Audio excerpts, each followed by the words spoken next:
Hey everyone, and welcome to another video. So, I'm taking some time to play with Aurelions and the newest mage items that Riot so graciously gave us after too many people cried about being one-shot by Fizz, Zed, and Talon. And this goes without saying, but the new items are pretty great. They're pretty good, and also really feel good on Aesol. So today we'll be going over what the current builds are for Aesol and what to expect in your games while playing in this season. To start things off, I just want to mention how much of a godsend the frickin' crown item has been. Probably one of the best items for mages and battle mages like Aurelions. Not having your subscription on life cancelled by a collage of knife-wielding maniacs with a penchant for stabbings in the anus has resulted in the magnanimous rise of the power for mages. You want free wizard powers? Powers like these?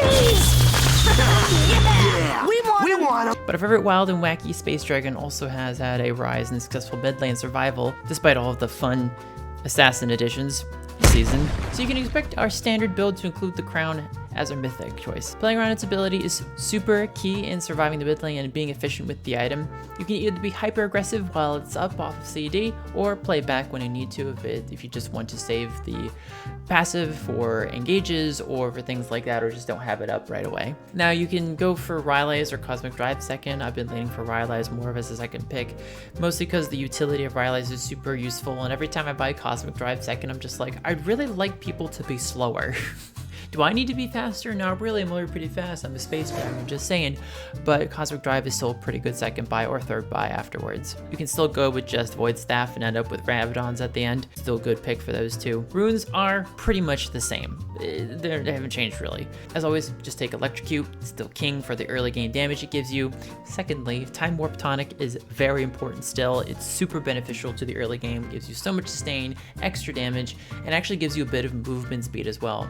It really isn't anything better these days. You could go into Resolve for some bone plating, maybe Demolish if you're feeling spicy, if you don't want to get one shot by champions like Fizz or Zed or something if you haven't banned them. But the mythic you're buying does kind of act as a bone plating anyway, so you better off just taking Time Warp Tonic in the first place. In the early game, you're just going to rush the Crown of Shattered Queen.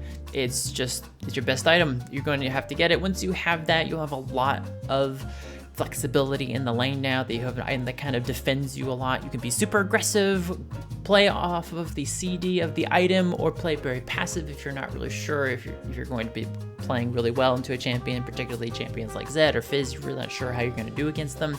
The item itself is supposed to help you against those champions specifically, but it's still a great item to pick. I'm not saying it is the item to build. You still can build things like Liandry's and Everfrost if you don't need the defensive abilities of the Shattered Queen. Like for example, if there's a huge amount of tanks on the enemy team, you're better off just buying Liandry's. It's going to give you a lot more damage.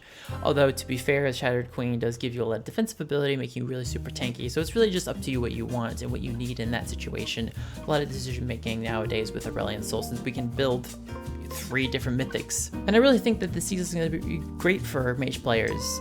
Yeah, expect some nerfs in the future because the Crown of the Shattered Queen is a very powerful item. It has caused some champions to really shift in the mid lane. Now Victor is super strong right now, like I said before, and things like that. And champions like Talon and Fizz are still really strong, but they're getting less play because of the fact that Crown of the Shattered Queen kind of counters just the whole engage thing and makes it impossible to kill people sometimes. But yeah, that's it. That's all I really wanted to say about Aurelions and the items this season. I know it's a super short video, but I wanted to update with the guide and stuff. Please do check out the guide as well. I do have a beginner's guide video for Aurelions. A lot of the information is still pertinent, even though the items are out of date, but I always try to keep the items up to date every season for Aurelions, because he's my main champion. I really love him, so please do check that out. If you found this helpful, and if you have any feedback or questions about ASO, please do leave a comment down below. I really do like to have constructive feedback on some of the things I say, especially if you have any other like item ideas, or if you think what I said is bad or whatever, just, politely say it in the comments below. Also, leave a like in the video if you enjoyed. It really helps out a lot. And subscribe, because the stars are slowly going out over the course of like 5 billion years, but they're slowly going out. Aurelions can only create 1 star per subscriber, so do your part for the universe and subscribe. Also, I stream every weekend on Twitch. Come out and watch my sanity slowly degenerate into whatever happens to every 12-year-old gamer when they hit puberty. And thank you again for watching. I hope you enjoyed. I'll see you guys in the next one. Bye. Driving down